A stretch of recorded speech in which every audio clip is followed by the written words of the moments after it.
Hello, my name is Ariel Sharon, and today we will be discussing the determination of gender, genes versus hormones.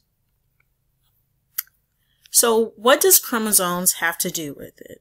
Humans have a total of 46 chromosomes, 23 from males and 23 from females.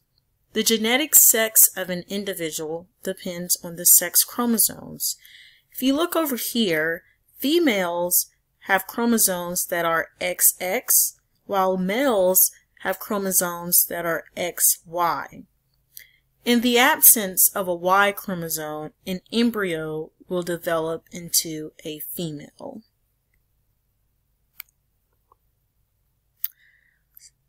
So here we have the sex organs. The male and female sex organs consist of gonads, internal genitalia, and external genitalia.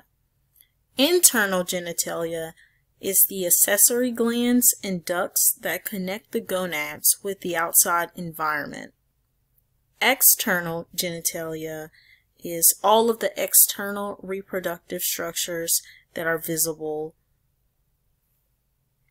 Males and females both have gonads. If you look over here, you look over here, males have testes, while females have ovaries, as discussed earlier.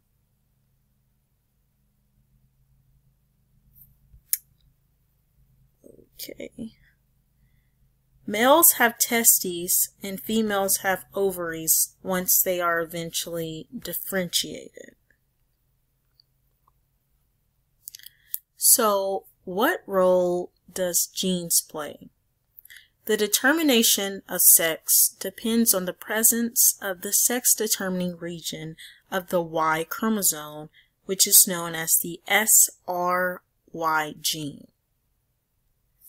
If the SRY gene is present and functional, the biopotential gonads develop into testes. If the SRY gene is absent, the gonads develop into ovaries. And if you look right here on the right, we have a picture of the SRY gene, which is the sex-determining gene, which is only found on the Y chromosome.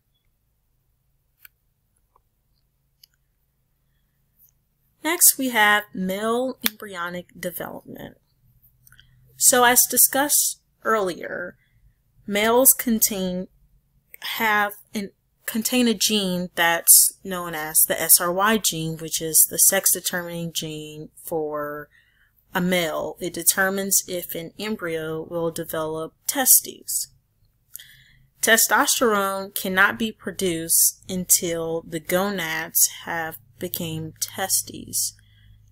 Testicular Sertoli cells secrete glycoprotein anti-Mullerian hormone. Testicular interstitial cells secrete the androgens, testosterone, and dihydrotestosterone.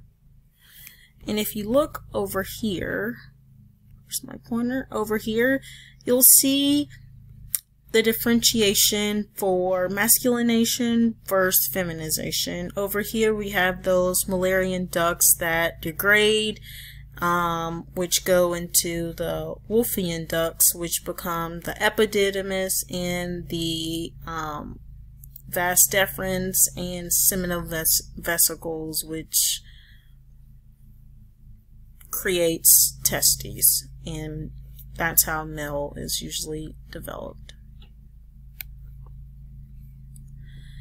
Now for female embryonic development, they have what is known as they do not have SRY genes. SRY genes are absent in female embryonic development. The cortex of the biopotential gonad develops into what is known as ovarian tissue.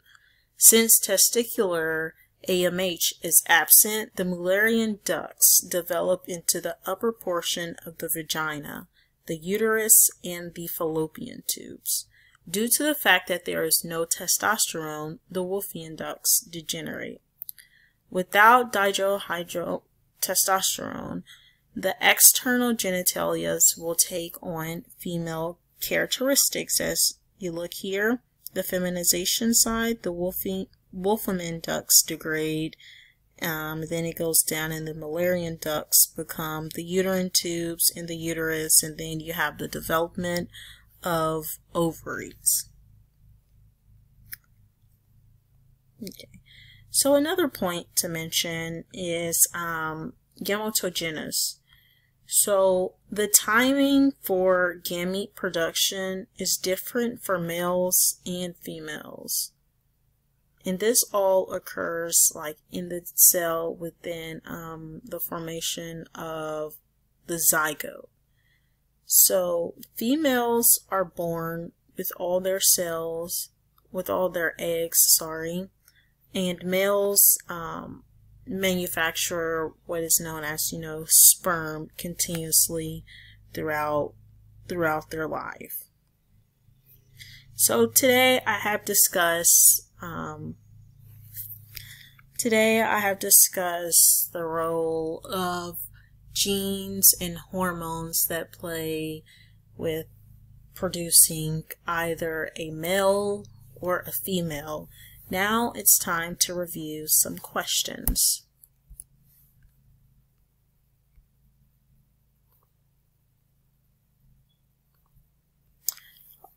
Okay.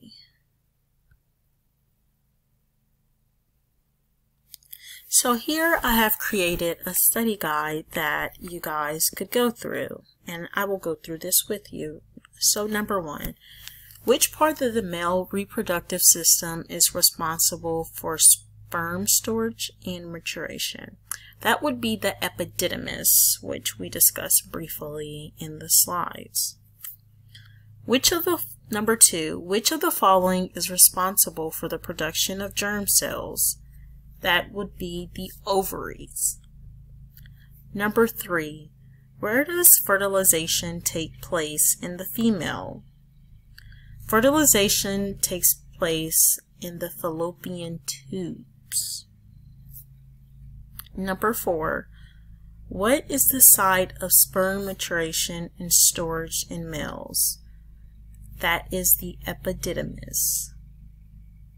Number 5, in humans, fertilization involves the addition of chromosomes from the sperm and the egg. The resulting cell is called a zygote, which I just discussed briefly. Number 6, early in development, the zygote divides by mitosis. This is prior knowledge that you may have went over in earlier biology courses, whether that been in high school or college. Number 7, during which of the following stages of embryogenesis is the developing embryo called a zygote? So a developing embryo is only called a zygote after fertilization. So after fertilization has taken place in the fallopian tubes.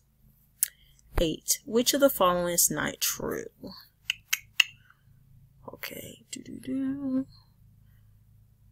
So the one that is not true is going to be number D, which is around 5,000 oocytes are ovulated in a lifetime. That is not true. The number is much smaller. Number 9, what are the primary sex organs called? The primary sex organs are called gonads. As we discussed, females have ovaries and males have testes. So number 10, what are the accessory reproductive organs? The accessory reproductive organs includes the ducts, glands, and the external genitalia.